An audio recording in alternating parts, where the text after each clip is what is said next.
I can show off a dumb thing I sharpened. You sharpened a dumb thing? I mean, don't get mad at me. Don't show us if you don't.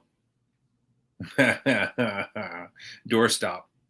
Yeah, someone sent me this like chunk of metal.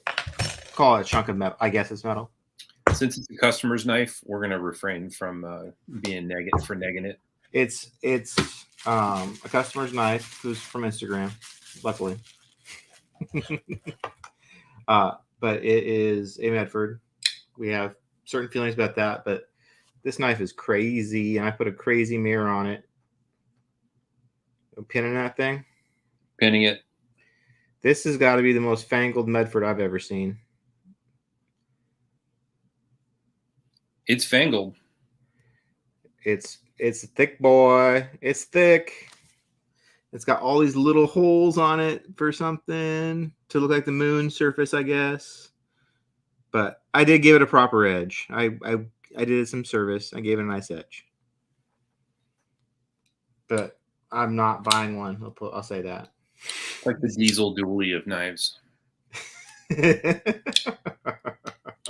Welcome to FFIB. I'm Jason. That's Tom with your finger flicked in box. I am really kind of tired of Facebook's algorithm. And I am not upset at Patrick Walter for the post because it was funny. He posted, man, what would y'all do if the PM2 got discontinued? Pretty funny. Mm-hmm. It has 138 replies, but he posted that 3 days ago. Yeah. When I open the group, it's the top post. Does it need to continue to refresh to the top? Can they fix that? Would they let me set it the way I want to set it and have it stay there instead of it always defaulting back to their favorite? Oh yeah, because you resort yours. I usually leave mine as most relevant, but yes, you can resort. Mine won't stay on most relevant. It always stays on newest activity. Oh, okay. It won't, no matter how many times I change it, it just changes its mind and puts it back the way it wants to. If you guys don't know what we're talking about, if you scroll down to like not the top part, but like right below where the posts start, on the right-hand side, there's like a little controller button sliders, and you can set the posts in the group to go newest post, most relevant posts, and most recent activity. And I like mine the default way, honestly. I like to see what's relevant, but sometimes when you're trying to find something for sale, you can go like newest post, and you get on there quick before. Also, if I post something and then I want to look at it, yes, it's not there. So I have to change it to newest post so that I can see it. Yeah. Yeah, it's obnoxious. The other thing I would change right now if I was Zuck is when I click the 3 dots at the top of a post, put copy link in it always. Don't make me like find a different way to look at the exact same post so that I can copy the link. It doesn't make sense why that does that. Or if you're like open up Facebook and you're on the general feed and you see a post from the group, which is most of what I see on my general feed, you can't like go view edit history from there. You have to go into the group and then view edit history, which is like, it's almost not even worth it. Good day from Australia. Hello, John Runyon. Hello, Eric Mason. Hello, Carl Maxwell. Hello, Greg Wadsworth. Hello, Seth Gilman. It's a club. Nice club. Yeah, it's pretty chill. Pretty chill place to be. But my answer to your question, or Patrick's question about what would they do if the PM2 got discontinued, is excitement. Because then they'd come out with an actual PM3. They come out with a paramilitary 3 to replace it. And people's heads would explode when they couldn't call a Para 3 a PM3 anymore without getting confused. Why do you think they would discontinue the PM2 in order to go to the Para 3, PM3? Because they would do full liners like the Crew Carta, and they have a bigger cutout, and they'd make the blade a little bit taller and less little gappage. But I don't know. I'm just trying to think of random things. I doubt they will. It's what I mean is I think they'll keep the model number the same like they did on the military, and they'll just make another version. Yes, but I think they'd make the paramilitary 3 like they made the military 2. I understand. I think we're saying the same thing. Yeah. Christian Klein's here. Same SKU number, yeah.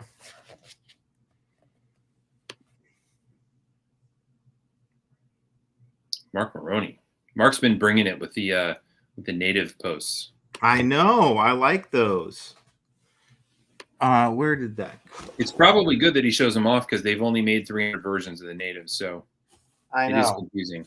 I think my favorite version of the native, not to actually own, but it gives me enjoyment to look at, is the native 3. Do you know which one that one is? It's different than the rest of them. It's made in Seiki, like the native 5s aren't. It's got this weird rubberized handle with like a big like hollow hole in it. It's different. I don't think they made it for a long time. Then the native 4 is also pretty cool, and it's also made in Seiki. They didn't make any natives in the United States until the native 5. Hey, Mark, here's your knife. It's really sharp. I had fun with this yesterday.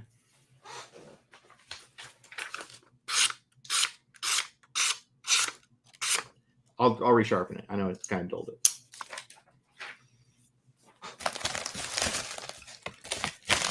The full liners are a good choice.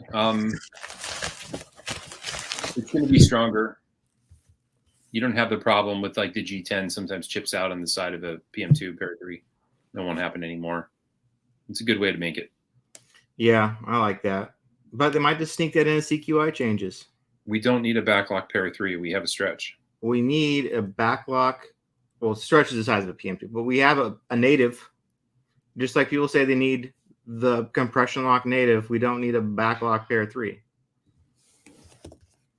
Also, we can't keep building knives between knives. Like, there's a little native and a native. Do we need a mid native?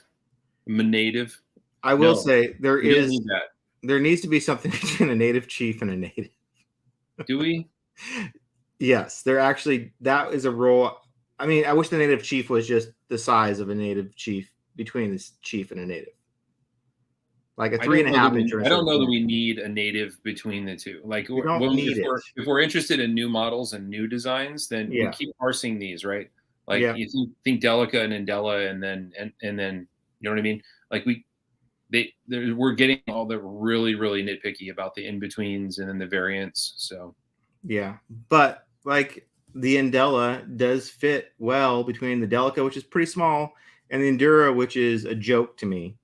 People that use Enduras, no offense, but it's a silly knife. It's very long. I've got a badass Endura. Let me show you. Okay, let's see it.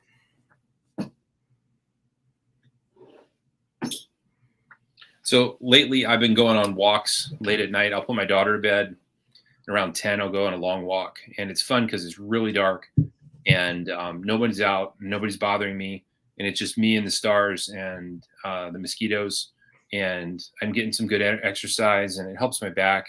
So I'm enjoying it, but I always have to carry a knife, right? Got to carry a flashlight. I get to EDC in the dark. I love it. It sounds like a Baywatch show.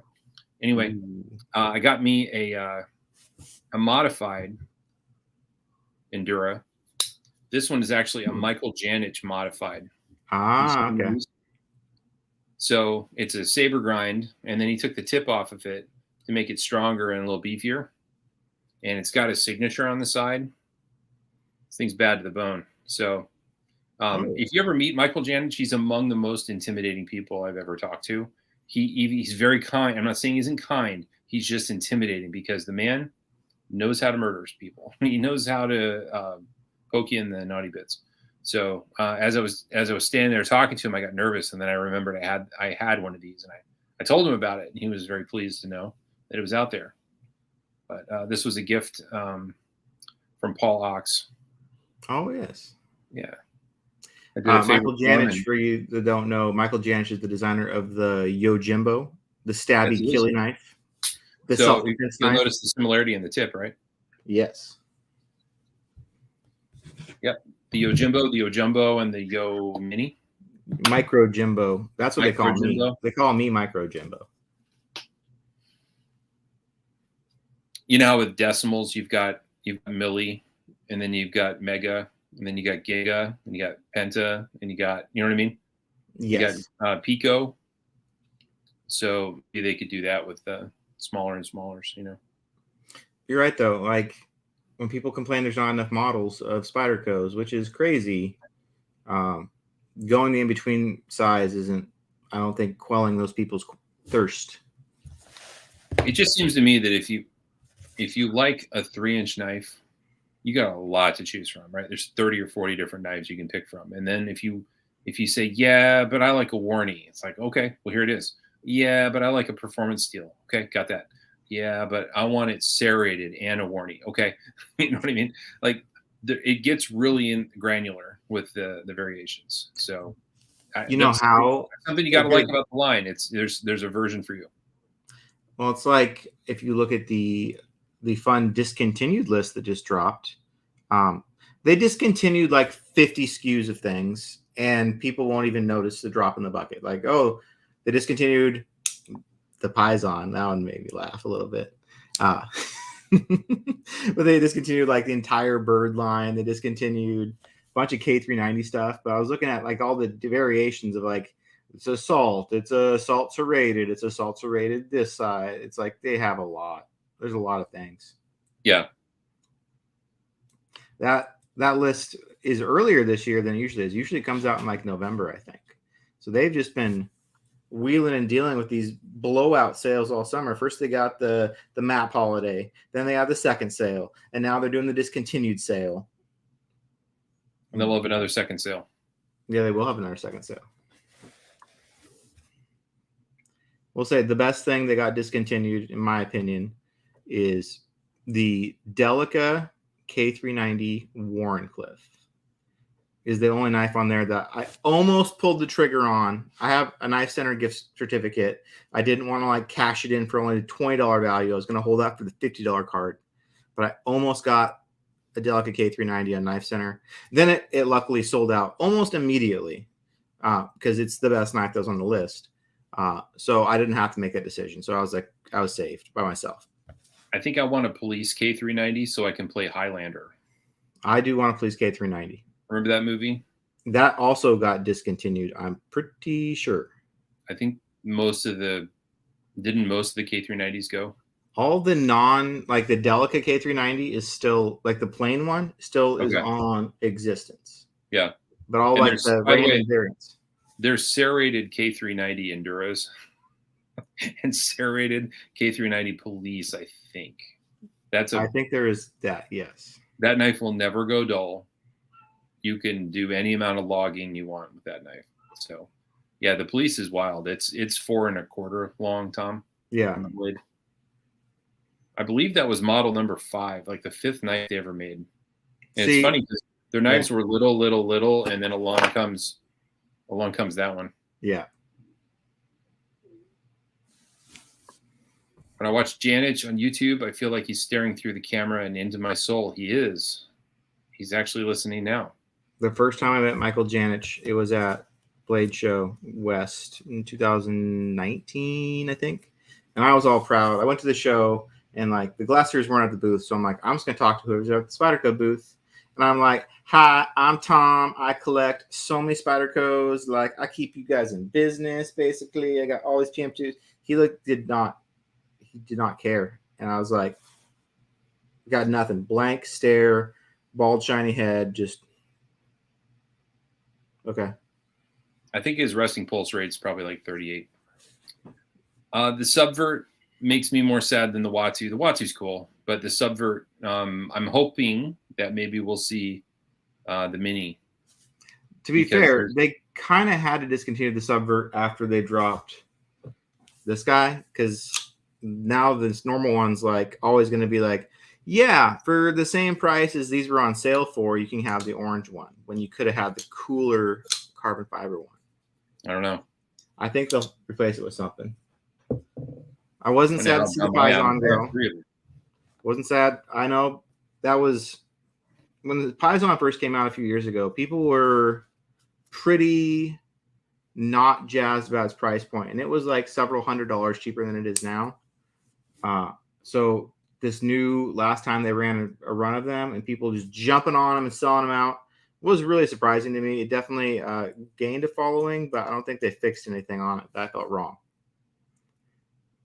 Seth carried a Police on patrol once. When he took it out, the guy next to him went, "Holy shnikes."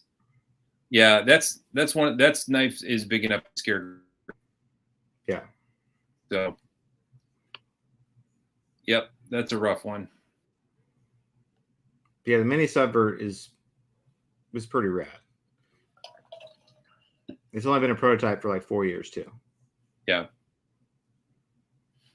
Dude, I went on a bike ride with the girls tonight, and I think we rode through somewhere like 9 billion gnats.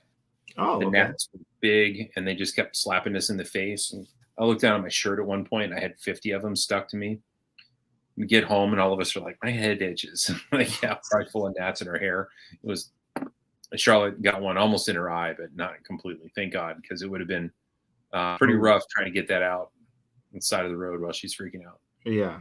It was pretty fun evening.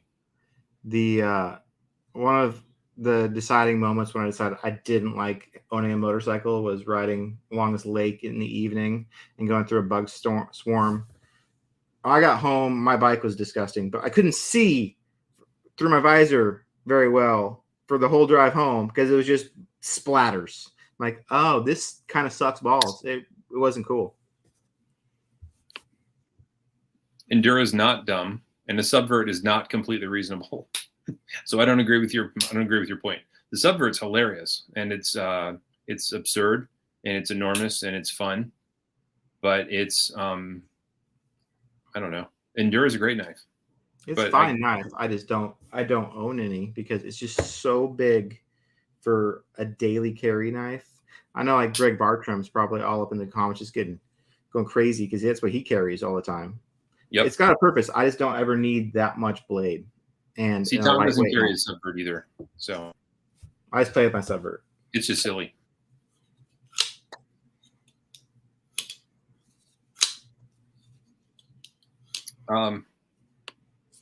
Okay, you're right. He did say that. You're right. I don't think it is. It's a reasonable knife. It's a big knife. It's a long knife, but it's not a big knife. Yeah, it is long and it's light. It's just too long for me for what it's. So you don't like it. I like it. I used to own a lot of them, and now I own 0. I used to own like 10 Enduras.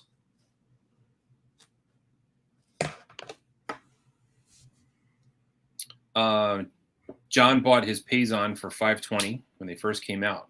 Mine was good though. I must have gotten lucky. I know two knife stores that sent theirs back to Spyderco because they had lock stick, all of them. So they went through their collections and that was all right. So they sent it back. So it is a problem, right? They know, they're aware. So if you have one that doesn't, that's awesome.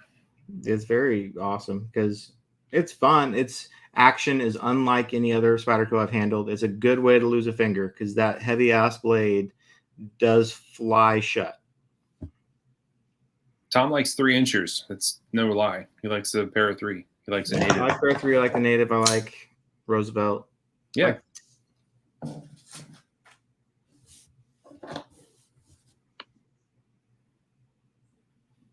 I carry mine. I love it. I wear shorts or sweatpants every day. I don't carry military in my sweatpants. I don't. I like it. I enjoy it. I'm never going to get rid of my military. It's a very special knife to me. But I don't carry it. I play with it on FFIB more than I do anywhere else, probably. Hey, Ted Rhodes, I got some good news for you.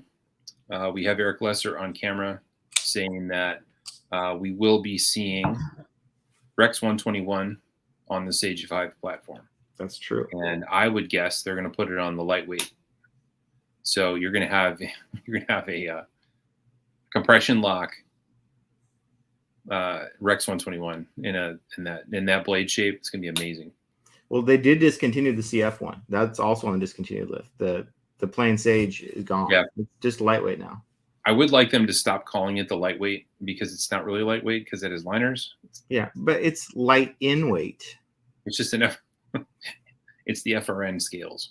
Yeah, I should say that. They also discontinued the Maximate. Yeah, the Sage 1. Yep. And the Watu. What else was on there? There's a bunch of random things, but those ones stood out.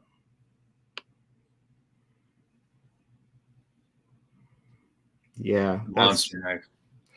That was what I was hoping was on sale on Knife Center when I went and checked, but it was just the Delica. They didn't have a cheap Andela at Knife Center.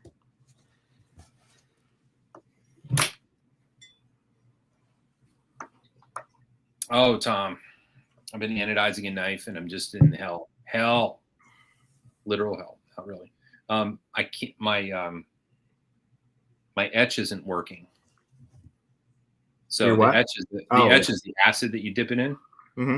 And the etch that I had been using was really old. Like, I don't even remember. I think it might be like 3 years old, and I've never changed it. And I wasn't getting the results I wanted, so I dumped it out and replaced it. And I'm pretty good about not polluting it or contaminating it. So if it only gets titanium dipped in it, it should last a long time. But eventually it's going to have enough titanium solids in it that it won't be as effective. So I remade it. And it didn't work at all. Like, I left a piece of tie in it for half an hour, and it didn't work. So I dumped it out and did it again, and it's still not working. So is it like a soup, like one of those soups in Asia where they like always have the base of the soup and they're always adding more soup into it, but taking soup out? So it's like, that's the good stuff. Sourdough starter? Yeah, sourdough starter. Like, you got to keep the good stuff in there. I don't think so. So yeah, I need to get some multi-etch evidently. I make it from powder. It's two powdered chemicals that are added to distilled water. And I don't know why those would go bad. Yeah. But maybe they did. So yeah, that's been fun. Sage 6 with a plunge lock. Is that a button lock? Is that a plunge lock? I don't know what a plunge lock is. What if they put a Sage? Because, so guys, the Sage, the reason it's a 5 now is they've done 4 other ones, obviously. The platform is to demonstrate different types of locks. So the Sage 2 is a Reeve integral lock. The Sage 3 was a Axis style CBBL Mannix kind of lock. Sage 4, which everyone is clamoring over now as a collector, is the back lock with the wood handle. The Sage 5 is the compression lock. So there's got to be a Sage 6 eventually with the new lock. It's not. I have a CF Sage. I'll tell you that it's not excellent. A Sage 1? Yeah. Yeah, me too. It's not excellent. All the screws are the same size. The screw threads aren't really very thready. And then it's difficult to center. It's not super smooth compared to the lightweight.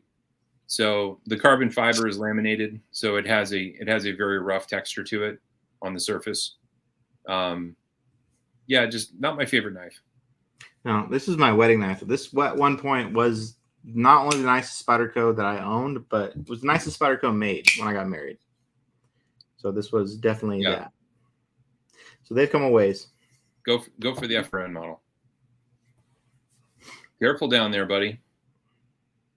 Stay hydrated. Swayback's gone. I did not love the Swayback. How about you? I owned one, and I wasn't in love with the looks before I got it, but then I got it, and the ergonomics do not. I'm sure that's a specific type of hold or cutting you do with that, but it wasn't for me. Yeah, me either. I didn't like it in my hand, but people who like Swaybacks tell me that it was a good Swayback. Yeah. I did not, Don. All day long, the website didn't load, and I also can't log in.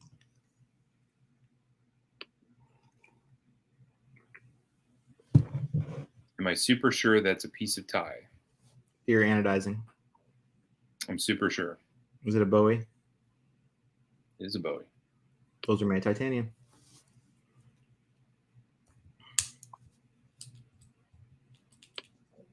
Jason, I'm late to the show. Did we talk about your voodoo first impressions? No, not yet. Looks like Don McGregor took 6 hours to get in for the show, for the sale. Yeah, it's about right. Ooh, like I hope they like do this. You know what I mean? Like you can tilt them up. Yeah, and do they go? And they have like just one lens in the center of it, so you can look like a cyclops. Right. Yeah. Why don't we talk voodoo, man? Let's do it. Yeah, the Null Knives Voodoo. So this knife was ordered. Boy, I don't even know, dude. October, November last year. Was it? That sounds right. This Yeah. knife was ordered a long, long time ago. So Null Knives is a relatively new company. Sean Loom is the founder. He's actually a group member too, by He the way. is. So Sean decided to start designing knives, and his first model, the Raiden, has been out for maybe 2 years now. His second knife design that he showed was the Voodoo, and the Voodoo is quite a bit bigger than the Raiden. It's a longer handle, longer blade. I believe this is a 3.5 blade, whereas the Raiden is just a hair over 3. Just like the last knife, the thumb studs are sort of triangular shaped. It's a bit like a half a pyramid. So we have a flat, and then there's a sharp line that comes up. It's stepped just like a pyramid. So it really is grippy. And when you get your thumb on it, it opens really, really well. The model I chose has fat carbon handles. It has a hand rub blade, M390 steel. We have a harpoon with a kind of a warny going on here. Really an interesting looking knife that has lots of swoopy angles to it, lots of cool cutouts. The shape itself here makes it nice and thin through the middle and then fat at the back. Really a cool knife. The back spacer is cool. Not your typical back spacer. Good pocket clip. Bolster lock. So really an excellent knife. The way I'm summarizing this might not be your cup of tea, but if you love the way it looks, you will be overjoyed with the quality of it. Yes. Tom, you had one too. Tell I had one for about 24 hours. Not that I didn't really like it, but someone wanted one more than I wanted it, and it's been almost 2 years since I ordered it. I had the same version you did with the black camo CF. The only thing I didn't like about it is I can't do thumb studs, and yes, I can finger flick it open fine, but knives to me, if I can't use all the deployment methods in a comfortable manner, it bothers me. Like front flippers that have a back flipper too, I don't like because they have a front flipper. Like that was the only thing I didn't like about that knife is it just kind of hurt my little sensitive fingies trying to open it. But looks wise and quality wise, I dug it. Quality wise, it's a Riot, and it's one of the better. I mean, all Riots are good, but it's of the better of the Riots that I've handled. It's extremely smooth. It got good ergonomics, has a forward finger choil that actually works without cutting your finger off. It's available in a bunch of different versions, which is kind of cool. I find the triangular shaped thumb stud is a really, really nice design because the flat part of the thumb stud is exactly the angle that you would want when you're opening the knife. So if you're pushing on the tip of the thumb stud or on the point of the thumb stud, you're not doing it right. You put your thumb right on the flat and you push it open and the knife just pops open. And the same is true if you finger flick it. If I wanted to find a criticism of this knife, it might be that the fuller is not really functional. I suppose if you... Oh, see, for me, that's the only way I could open it. I Really? couldn't use the thumb stud. I could flick it with the fuller though really easily. I think it's time for thumb stud calisthenics. You need to find a way. I don't want. You need to find a way past this. No, I don't want it. You kind of. I know you don't want to, but you should.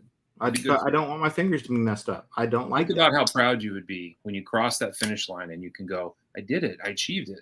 I overcame it." No, I don't want to go through that pain. I don't have to. It doesn't have to be painful. It's already. You just painful. don't have to flip it 200 times. I don't even do it that many times. It just 3 times, I'm done. And if I can only flip the knife 3 times, then that's not fun. You know what? I hadn't really finger flicked it much, and now I'm finger flicking it, and I like it. Yeah, it's pretty good finger flicking it. It finger flicks great. It thumb flicks great. Does it front flip? Is this supposed to be a front flip? See, that's one of those knives where, like, I think people do it because they technically can, but that looks painful. I don't think you can front flip it because the top of the blade is actually lower than the midpoint of the pivot. So I would not call this a front flipper. But I'll tell you what, the knife looks good closed. It looks good open. The way that the blade kind of transitions into the handle is cool. There's no snaggletooth on the other end of the knife. It's just really it's really a nice looking knife. And again, if you like the blade shape, if you look at this blade shape and go, that's pretty sweet.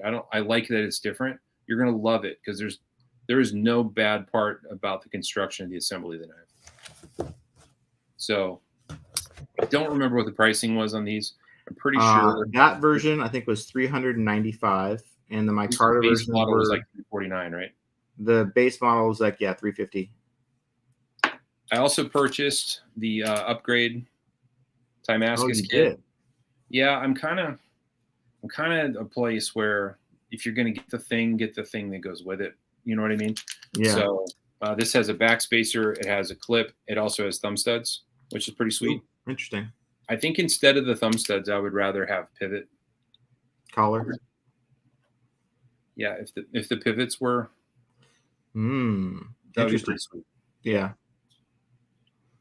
I do like that version though. Of all, like the micarta ones look good, and the fancy, expensive S90V version that was limited run looks cool. But I like that fat carbon. Like I don't like a lot of fat carbons anymore because they're kind of too much. But that one is subtle and cool. I like it. Somebody in the comments asked about the weight of it. I grabbed my Field Duty 3.5. It weighs a little less. I grabbed my XL, XL Synapse, and it's almost exactly as an XL Synapse. So I'll have to look that up. I don't have a scale on me that I can weigh it. So is it heavy? No, it's not heavy, but it's really not weight relieved that I can see. The liners are full. So I don't know that it would save a lot of weight either, to be honest, because it gets thin behind the carbon fiber. So I wouldn't call it a heavy knife. It doesn't come off as a heavy knife. So overall, the thing I'll tell you about Null knives is designs are interesting. They're not like anybody else's knives, in my opinion. I don't find them to be very derivative. Let me find my Raiden. They're good looking. I like the design. They're aggressive in a way, but not. They look fast, like they're moving fast. I think that's a good way of putting it. They look like they're in motion. So with the Raiden, we have an all titanium handle, right? We still have the harpoon. He seems to like the harpoons. The jimping is tasteful, not too much. This one had a round thumb stud instead of a triangle. So I kind of like that he switched it up a little bit. Let me show you both at the same time. Oh, they're about not much longer. So the handle's a bit longer, the blade's a bit longer. I'm lining them up pivot to pivot, so the pivots are in line with each other. There we go. So it is a little bit bigger of a knife. Also, his design theme is similar in one place where we have this notch here. Although on the Voodoo, it's a little bit longer. So I would say 2 thumbs up. Your taste may vary about whether you love it, the look of it.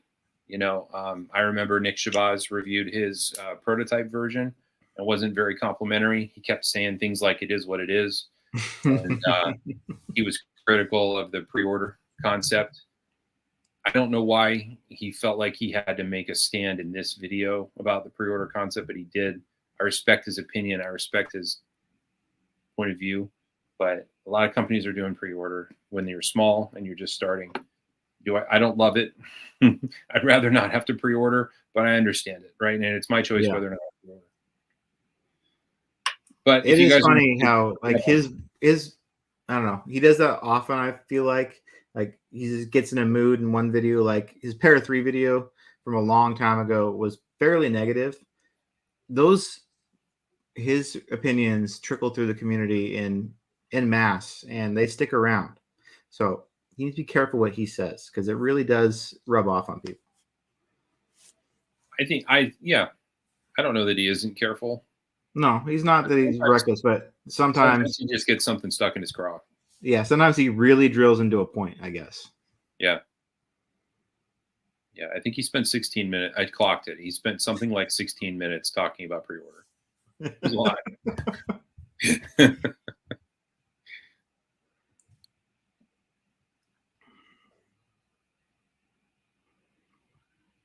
Let's see. Mailman says the handle on the Voodoo reminds me of a bone handle. Interesting. This is a knife you could dress up, by the way. Like if you wanted to get some like Westinghouse micarta and slap that on there, this would not be a bad choice, as long as you had somebody that could mill it, because the lines are kind of complicated. It might take a while to program that. You might need a CAD file to make that happen. I guess you could scan it somehow. I'm told the scanners are good, but not great. I would imagine there's limitations. Yes, they get you close. Yeah.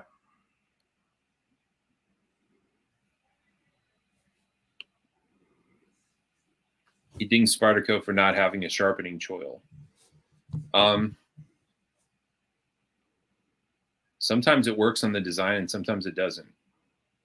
And yeah, I see his point. It's not impossible to overcome. If you buy the right stones and you take your time, you can fix it. You can make it beautiful. Yeah, make it pretty. Yeah. Sharpening choil, I get it if you don't have the tools to sharpen out the heel of your knife. But I don't feel like putting a notch there is better than just leaving it alone. Yeah, don't notch this one. Notching this, you're just creating a problem area where it's going to catch on stuff. So I mirrored this one the other night, Tom. Oh, nice. See the reflection there. Yeah, and got rid of it. Beautiful. Yep.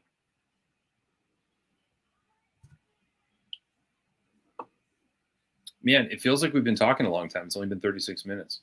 That's not. We haven't even dove into like how fun summer is going or all that jazz yet. I went outside. What you just said reminded me of my favorite new Instagram reels. It's girl dinner. I don't know that one. It shows girls like having, Cheerios on Pop-Tarts and stuff like that. Oh, yeah. Cans of soup not heated up, just with a spoon. Well, it's finally getting hot in Oregon. I mean, it's been like warm, but we haven't had the heat wave like the rest of the country all summer long. Yeah. But tomorrow is gonna be like 105, I think. So Cannon's staying home. So it's finally getting hot here. Now I don't want to go outside now. Like I was looking forward to like some really extreme heat, but now I'm just wearing a hoodie inside my AC house at 69 degrees. Loving it. I do kind of want to go to the fair though. Want to go to the fair? I kind of want to go to the fair. I'm not sure when the Oregon State Fair is, but I kind of want to take the kids to experience the fairgrounds. Maybe next year. The fair is a hoot to me though. Like, it's a good year for it. They're at their age, they'll be a delight. Well, just don't plan on staying long because your daughter will be gassed out so quick. She's too young to keep control of with Camden, and oh no, that 2-year-old can get moving.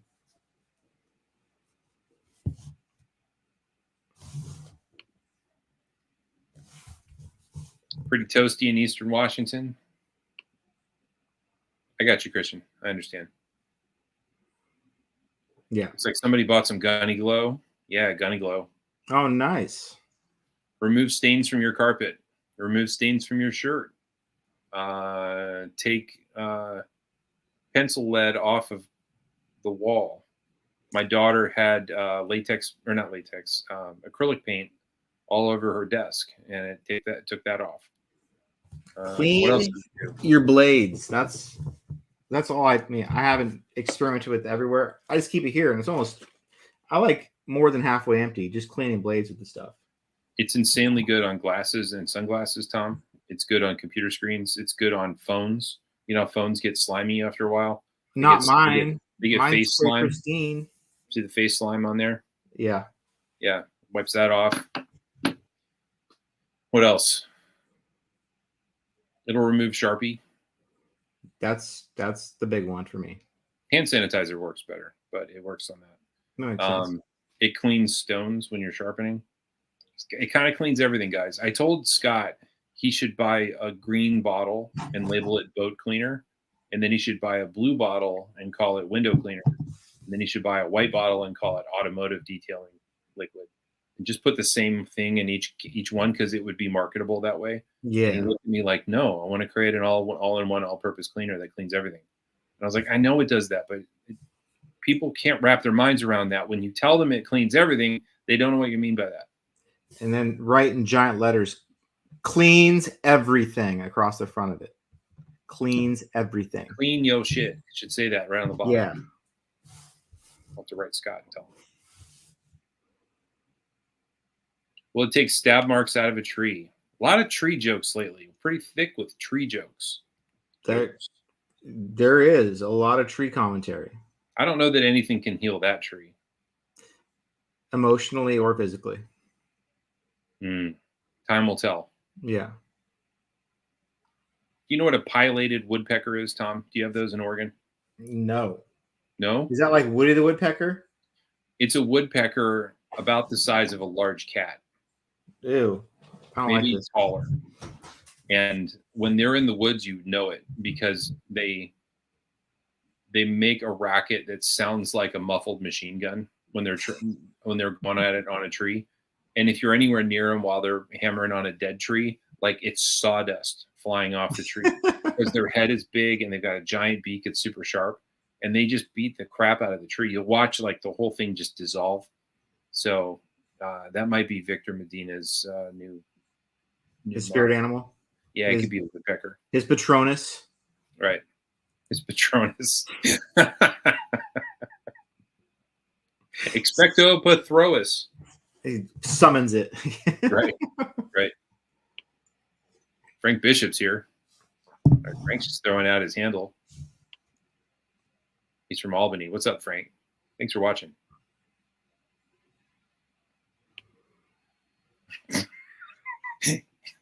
I think we found Victor. Yeah. What do you want to be, a tree logo? You can't be a tree. Can't be a tree. You're more dynamic than a tree, my friend. You're definitely a woodpecker.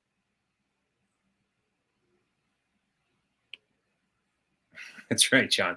The auto detailing version would be $79.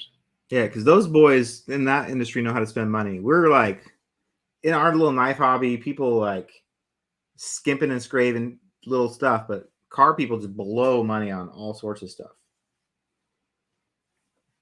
Well, back to the weather for a minute. Like where I live, it's been not that hot. Like we've only had a couple days over 90. So mostly not over 90, nothing near 100. And then that's not true. We had a 98-degree day. But it's been raining consistently all summer. Everybody's yard is green, which is weird. And then also when you walk around, the dirt's not rock hard. So it's been a nice summer. And not the wettest ever and not the driest ever. Just kind of a nice summer. So feel sorry for the West Coast guys. Feel sorry for California. And boy, we haven't even talked Hawaii yet. Ooh, been following the news there? Oh, absolutely, because it's like one of my favorite places on earth, and it was pretty not excited when I saw that on the news. I'm not following it super closely, but do I understand correctly that they just had like cascading errors and emergency alerts? I'm not sure exactly what happened, but there wasn't an emergency alert. But it's now the deadliest fire in the last 100 years in the United States. I'm hearing that they're building some sort of like way that it'll never happen again, and it just makes you just shake your head like it couldn't have been here last week. Have you ever been to Lahaina before? No. It's like one of my favorite places. It's an amazing place that's no longer there. It's very sad. Like me and Kim wanted to take the kids there next year. It's unbelievable. I don't know. We do have some Hawaiian group members. Thoughts and prayers go out to them and their families, and I hope for the most part I didn't know anybody in Maui. They were on other islands, but there might very well be somebody that was affected by it. So anyway, sad stuff. Sorry to bring everybody down, but it's just top of mind. Oh yeah. Let's backtrack for a minute. We were going to talk about state fair food. Everybody likes talking food, so let's make the topic state fair food. You guys like? I had a bacon cheeseburger last time I was there, and the buns were Krispy Kreme donuts. Of course they were. Why not? Were they deep fried Krispy Kremes or just fresh fresh out of the oven Krispy Kremes. Well, Krispy Kremes are fried, so there you you can go. say Yes. they were fried. Yeah. But no, they just literally took 2 Krispy Kremes out of the box, and then they put a 1/4 pound patty in it with like 5 pieces of cheese, bacon, all that, and it was unbelievable.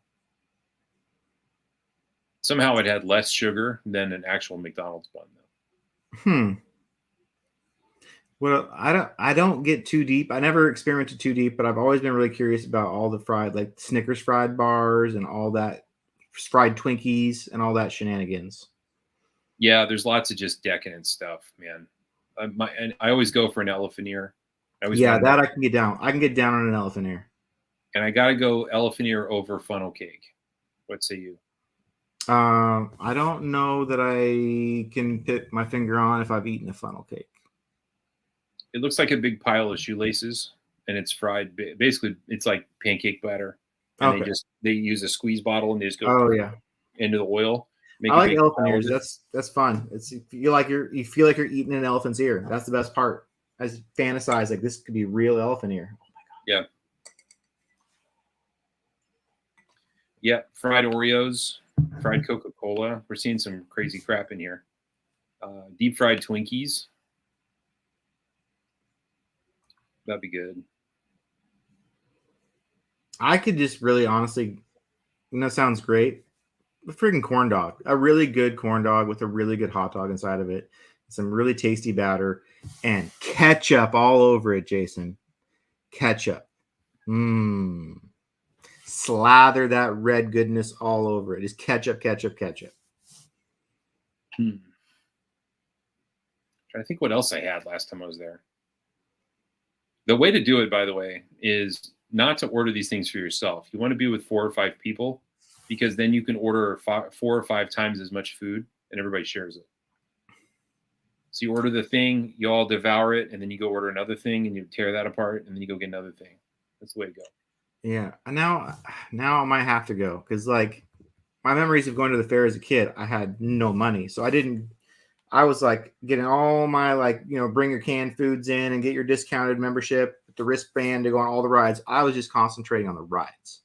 I was skipping the games, skipping on food, just rides all day. So Indiana has like 8.5 million people living in the state, and 1 million of them go to the fair. There you go. It's like 1 in 8. Is it near you? Half hour.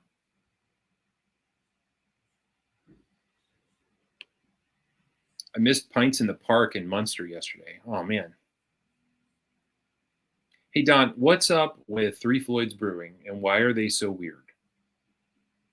Why are they weird? And I don't mean like their quirky cans. I don't mean the names of their beer. They make delicious beer. But why are they so weird? Like during COVID, Tom, if you wanted to buy beer from them, the restaurant was shut down for 2.5 years, like way past the rest of the state being shut down. They were like, no, we're committed to it. We're going to stay closed.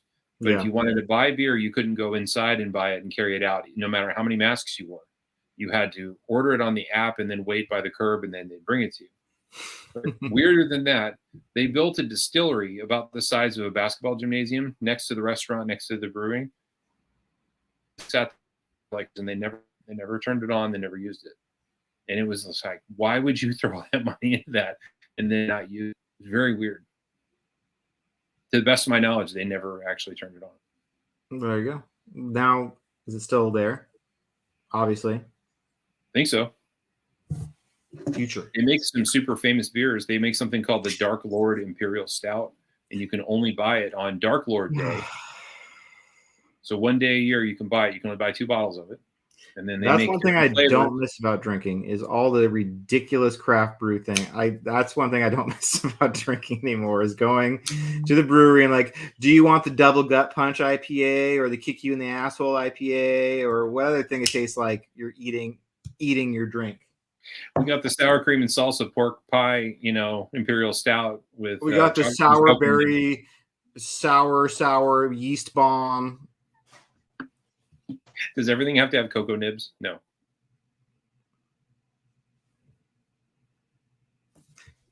Family's home. I don't know if you froze or I froze. I probably froze. Oh. But it's okay. I think I'm back. Robert the Bruce is delicious.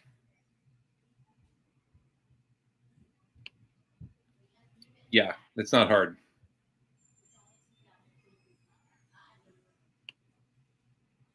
They they had a beer once that the label looked like a Quaalude label.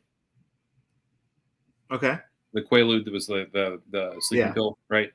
They actually recreated the label from the bottle. So when you bought an official bottle of Quaalude, it looked just like the label. See, yeah, that was definitely before my time because I know they've been gone forever. But watching Wolf of Wall Street, it looks like a hell of a good time, right?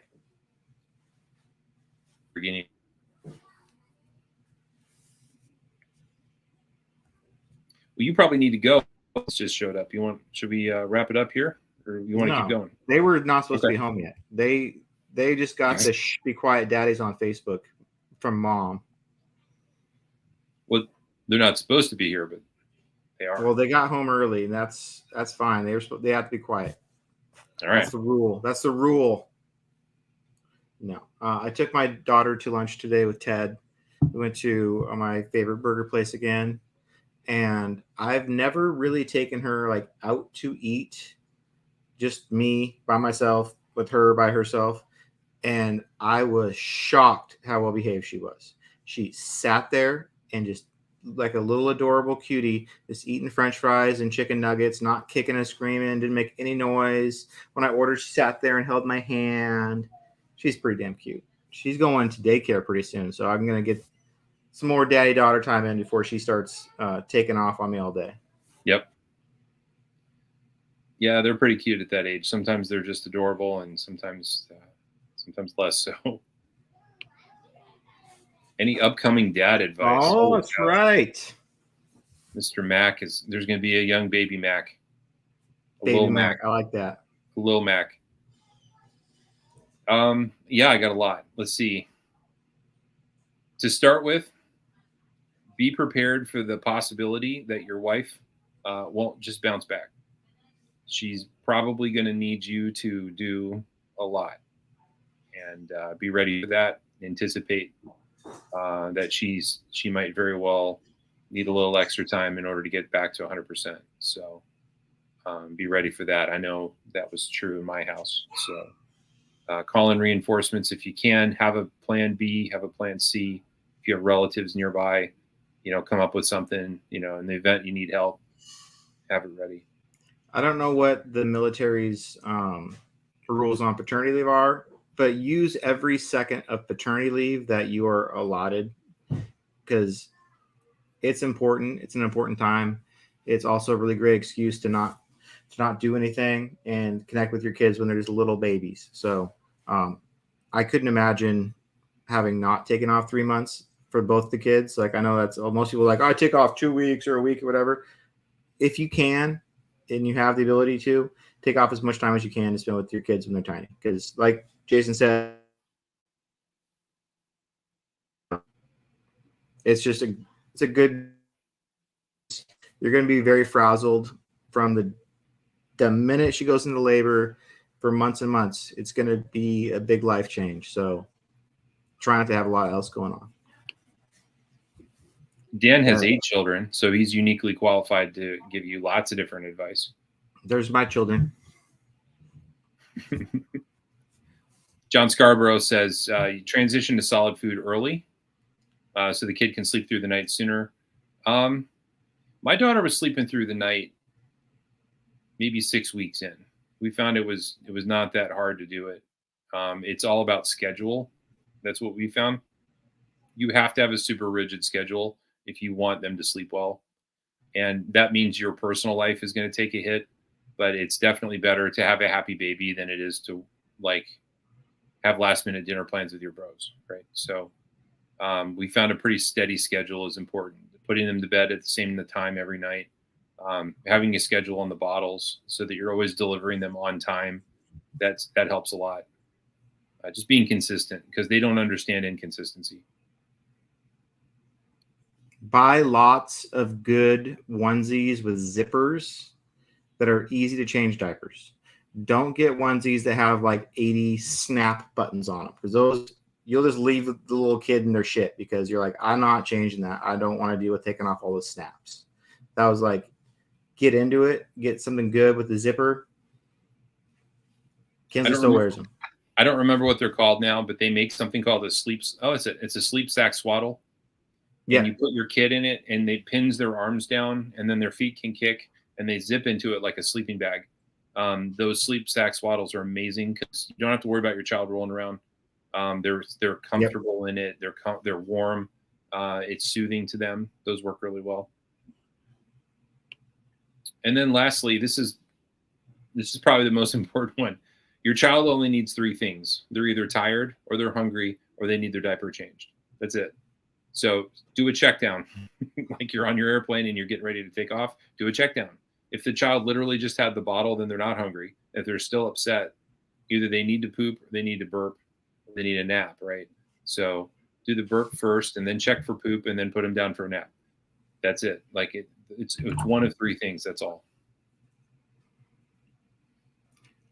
I would suggest, if you want to get a snoo, buy my snoo, because we had one. It's a, whatever this called, it's a little bassinet with Bluetooth and speakers and microphones, so it hears your baby, and it's really nice for like stuff like if your baby is crying, it will send you an alarm like, hey, because it shakes and it like tries to soothe them back to sleep.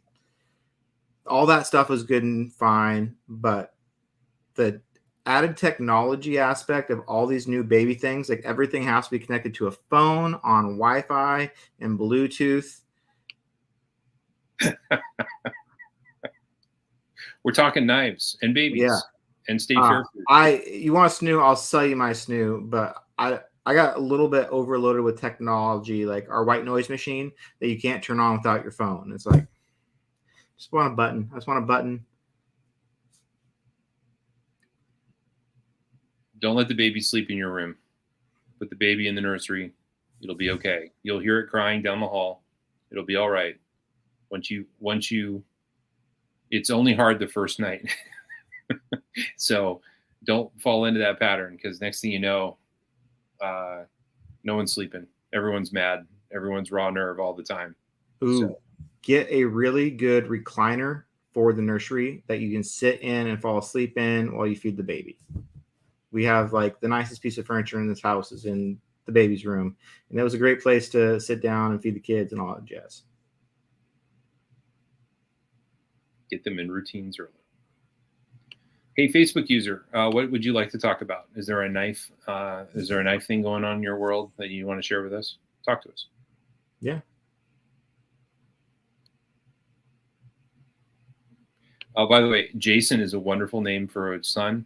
It's underused right now. It's not super popular. You're not going to hear it all the time.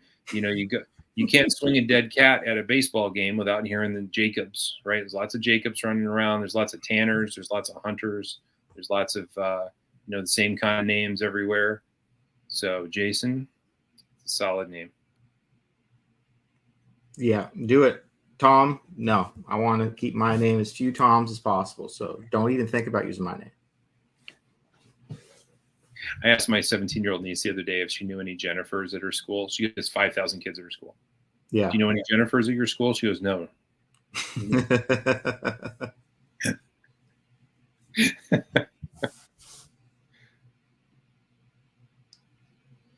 I mean, you got to run with that, Jake. You got to go with it. Pretty good. The best knife to cut holiday wrapping paper, probably a Chaparral. Oh, I mean, I know this is a knife show, but invest in really good scissors. Oh, nothing. I don't care what I'm cutting. Nothing is as satisfying as ripping through paper. Oh, it just slices with a pair of good scissors without wrapping paper. Oh, I love it. Why is it better than a sharp-ass knife? Because how do you cut wrapping paper on a sharp-ass knife if you're on a wood floor without cutting the floor? You suspend the paper slightly up from the floor. Exactly. You don't have to do any of that shit. You just use scissors. Scissors until are great. It catches and then it tears. Scissors are like 2 knives, so they're really twice as good as 1 knife. Scissors are bullshit. it ends up catching, and then you get a tear in the middle of it. And you're like, That's why you get good scissors. These are Fiskars. These are the high-end Fiskars. Tell you what you can do with those Fiskars. I like scissors. I don't even know you sometimes. Ted knows. Hey, I sit in this office and I cut shit all the time. And you know what? I use scissors. No thumb studs. No Millie 2 in your pocket. I do not need scissor training, thank you. How dare you?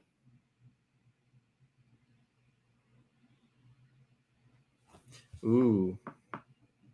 That is the tool that every that's the best tool on a Swiss Army knife is the little mini scissors. Those are quite helpful. Yeah. Those are the best scissors. Yeah. That's kind of the only reason to carry a Swiss Army knife is the scissor.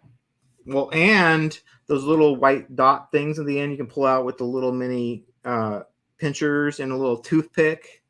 Those are just cool. It's like the hidden little surprise. When I was a kid, I liked the wood saw. Mm.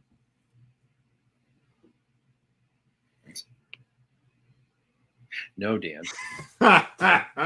That's how I found these. I Googled it, and this is the best scissors. No, I'm not gonna. Second best scissors.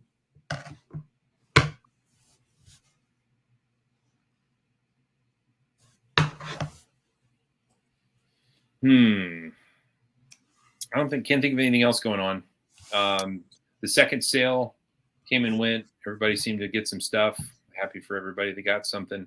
Lots of cool things in the group. So I didn't see any nightmares about people selling things as firsts that were seconds. So we're preparing people to the right level, or it's an overblown problem. But I didn't hear about any drama.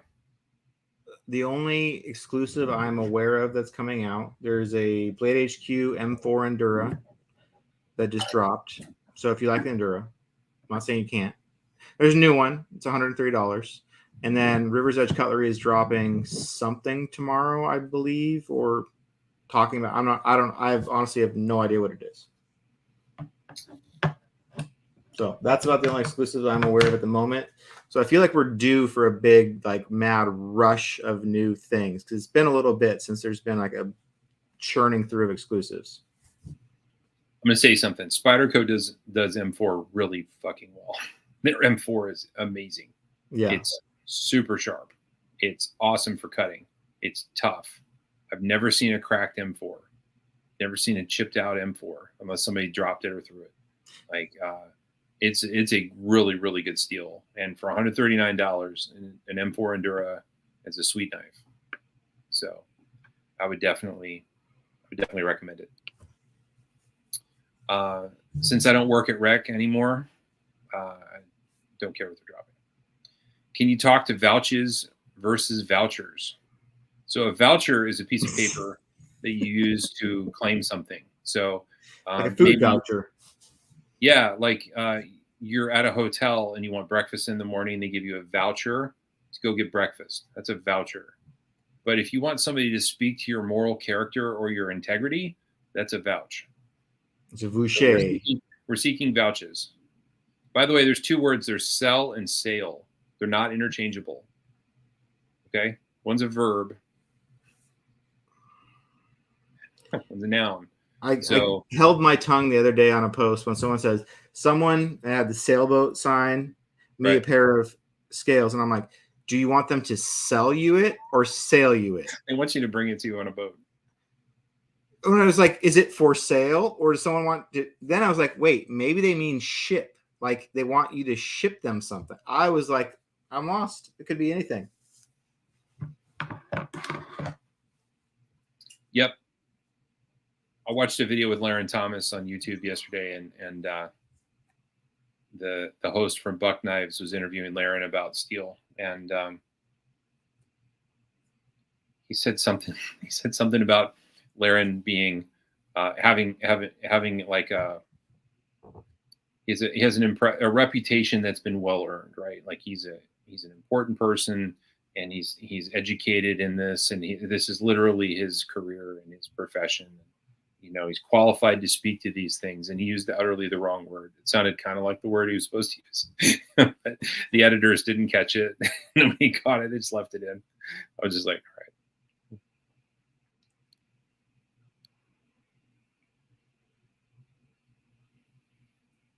Yeah, McGregor saw it. So one thing Laren said was, even though he's a metallurgist and he spends a lot of time talking about alloy and heat treatment, he tells you that edge geometry is more important than the other two. He did say that. I saw that posted. So guys, if you're using your knife and you notice that it's chipping more than it should in your mind, like you don't want it to chip that often, the solution is not to blame the sky and blame God and blame the earth. And the problem is that your angle's too shallow, and that you need to perhaps go a little bit higher on your angle, and it'll stop chipping out. So one thing that he's proven in a previous post on Knife Steel Nerds was he took a knife with a steel up here and a knife with a steel down here, and he put a really obtuse angle on it here and a really sharp angle on that one. And he showed that this one outperformed the other in terms of edge retention. So just proving the point that the alloy is not as important as the angle on the sharpening.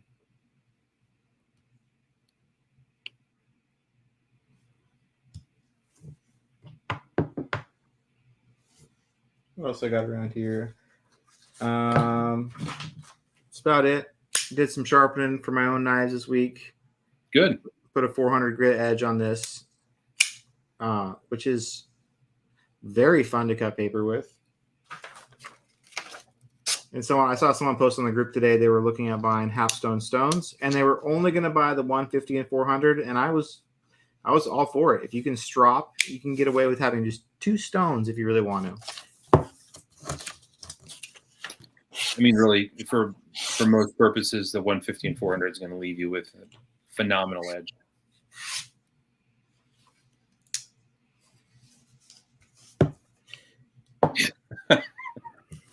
That would look weird. So, does anyone actually, has this all just been rumored about how bad S110V is for, because I don't know anyone that actually has bought one for a very long, I never see them ever pop up in the group. I think the way that people find S110V is looking at the Spyderco catalog. Yeah. It's off. It's for a long time, it was the elite steel in the catalog, Yeah. And it wasn't until Maximate came along that it had something even better in terms of, the allure, I guess. So does it sell? Yeah, it sells. It's not cheap though. No. I feel like something to remember is that the edge retention is not as good as 90V, but it is very, very, very stainless. It has a crap load of chromium in it. So it's very, very stainless. It's almost as stainless as M390. So if you like high edge retention and you like super stainless, it's a good choice. And I honestly can't speak to it because of all the knives I've sharpened over the last 8 or 9 months of doing this, no one has ever sent me an S110V knife to sharpen. Either they don't exist or they're still sharp.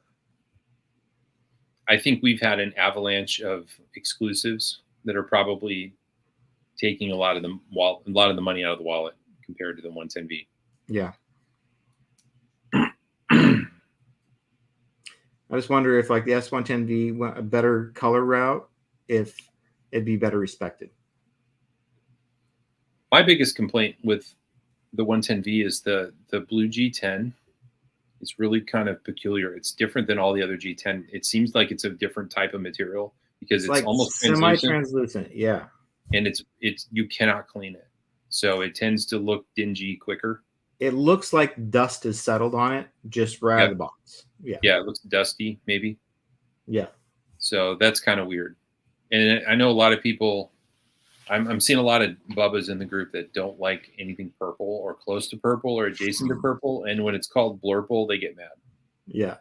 There's a lot I don't want that purple knife. Well, it's kind of a dark blue. And they go, no.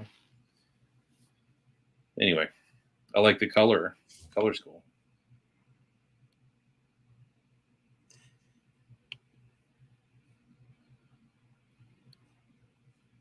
Ted Rhodes' hold is blurple. Your hold is money, dude. Yeah, dude. Nice.